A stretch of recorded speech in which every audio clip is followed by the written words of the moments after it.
Welcome back to Jupiter Academy channel. Neet 2024 online registration process வந்து Feb 9th அன்னைக்கு வந்து start பண்ணிருக்காங்க. Last date for அப்ளைங் பார்த்தீங்கன்னா உங்களுக்கு March 9. ஸோ இன் பிட்வீன் உங்களுக்கு நியர்லி ஒரு 30 டேஸ் வந்து உங்களுக்கு வந்து கொடுத்துருக்காங்க. ஸோ ஆன்லைன் ப்ராசஸ்ல பார்த்தீங்கன்னா நிறைய டிஃப்ரெண்ட் ஸ்டெப்ஸ் வந்து கேட்டிருக்காங்க. ஸோ அதில் ஒன் ஆஃப் தி ஸ்டெப் பார்த்தீங்கன்னா உங்களுக்கு நீட் குவாலிஃபிகேஷன் கோட் அப்படின்னா என்ன? ஸோ நீட் குவாலிஃபிகேஷன் கோட் பார்த்தீங்கன்னா அதில் 7 டிஃப்ரெண்ட் டைப்ஸ் ஆஃப் வந்து கோடு கேட்டிருப்பாங்க. Code 1 to code 7. ஸோ ஒரு கேட்டகரி ஆஃப் ஸ்டூடெண்ட்ஸ்க்கு வந்து உங்களுக்கு டிஃப்ரெண்ட் டைப்ஸ் ஆஃப் கோட் வந்து நம்ம வந்து ஃபில் பண்ணணும். ஸோ அதுக்கான இன்டீட்டெயில்டு ப்ராசஸ் ஆன வீடியோ தான் இது. Code number 1. கோட் நம்பர் 1 பார்த்தீங்கன்னா உங்களுக்கு கிளாஸ் 12, அதாவது இந்த வருஷம் நீங்கள் 12th ஸ்டாண்டர்ட் போர்டு எக்ஸாம் எழுதுறீங்கன்னா உங்களுக்கான கோட் பார்த்தீங்கன்னா code 1.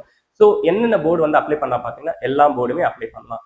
So irrespective to the state board, CBSE or international board இருக்கிற ஸ்டூடெண்ட்ஸ் எல்லாருமே வந்து பார்த்தீங்கன்னா ஃபில் பண்ண வேண்டிய கோட் 1. கோட் 2 பார்த்தீங்கன்னா உங்களுக்கு 2023ல நீங்கள் +2 கம்ப்ளீட் பண்ணிட்டு எந்த ஒரு கோர்ஸுமே நீங்கள் டேக் ஓவர் பண்ணாமல் நீட்டுக்கான ப்ரிப்பரேஷன் மட்டும் இருந்தீங்கன்னா உங்களுக்கான கோட் பார்த்தீங்கன்னா கோட் 2. ஸோ இது வந்து பேசிக்காக ரிப்பீட்டர்ஸ் அண்ட் ரீரிப்பீட்டர்ஸ் படிக்கிறவங்களுக்கு இந்த கோட் வந்து யூஸ் பண்ணிக்கலாம். ஸோ அப்போ 2023 தானா சார் அப்படின்னு கேட்டிங்கன்னா இல்லை, 22, 21, அதாவது நீங்கள் நீட்டுக்கான ப்ரிப்பரேஷன் மட்டும் இருக்கீங்க, எந்த ஒரு டிகிரி கோர்ஸும் எடுக்காமல் நீங்கள் வந்து நீட்டுக்காக ப்ரிப்பரேஷன் பண்ணிட்டு இந்த வருஷம் எக்ஸாம் எழுதுறீங்கன்னா உங்களுக்கான கோடு பார்த்தீங்கன்னா கோடு 2.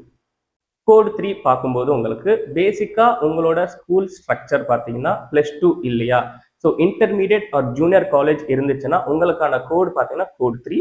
ஸோ பேசிக்காக இது வந்து ஃபார் கர்நாடகா, ஆந்திரா அண்ட் தெலுங்கானா பீப்புளுக்கு வந்து அப்ளிகபிளாக இருக்கும். ஸோ தமிழ்நாடு ஸ்டூடெண்ட்ஸ் பார்த்தீங்கன்னா ஸ்கூலிங் சிஸ்டம் பார்த்தீங்கன்னா 10++2 இருக்கிறதுனால உங்களுக்கு இந்த கோட் செட் ஆகாது.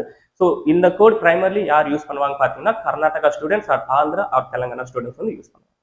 கோட் நம்பர் 4 யாருக்கு வந்து அப்ளிகபிள் ஆகும் பார்த்தீங்கன்னா BDS, AYUSH or any other medical courses எடுக்கிறவங்களுக்கு இந்த கோட் வந்து நீங்கள் யூஸ் பண்ணிக்கலாம். ஸோ எனி அதர் கோர்சஸ்னா பேராமெடிக்கலும் வரும், any other medical related course நீங்கள் படிக்கிறீங்கன்னா இந்த கோட் வந்து நீங்கள் வந்து யூஸ் பண்ணிக்கலாம்.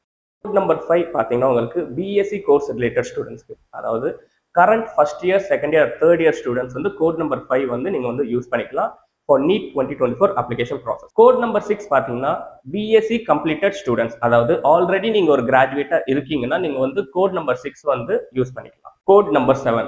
கோட் நம்பர் 7 பார்த்தீங்கன்னா கம்ப்ளீட்டா ஃபார் என்ஆர்ஐ ஸ்டூடெண்ட்ஸ். ஸோ நீங்கள் ஒரு என்ஆர்ஐ ஸ்டூடெண்டா இருந்தீங்கன்னா கோட் நம்பர் 7 நீங்கள் வந்து யூஸ் பண்ணிக்கலாம் for NEET 2024 online application process for qualification code. உங்களுக்கு ஒரு கிளியர் ஐடியா கிடைச்சிருக்கும் NEET 2024ல அந்த குவாலிஃபிகேஷன் கோடு கேட்கும்போது உங்களுக்கு என்ன கோட் யூஸ் பண்ணணும்னு சொல்லிட்டு. ஸோ இந்த வீடியோல உங்களுக்கு இன்டெப்த் அனலைசஸ் வேணும்னா கீழே டிஸ்கிரிப்ஷன்ல நம்ம வந்து லிங்க் கொடுத்துருக்கோம். அந்த லிங்க் நீங்க கிளிக் பண்ணீங்கன்னா உங்களுக்கு இதுக்கான ஆர்டிகல் பேஸ்ட் உங்களுக்கு டீடைல் எக்ஸ்பிளனேஷன் வந்து நம்ம கொடுத்துருக்கோம். ஸோ அந்த லிங்கை நீங்க விசிட் பண்ணுங்க. ஏதாச்சும் டவுட்ஸ் இருந்துச்சுன்னா கமெண்ட் செக்ஷன்ல நீங்க கமெண்ட் பண்ணுங்க. Kindly like our video, share our video and comment.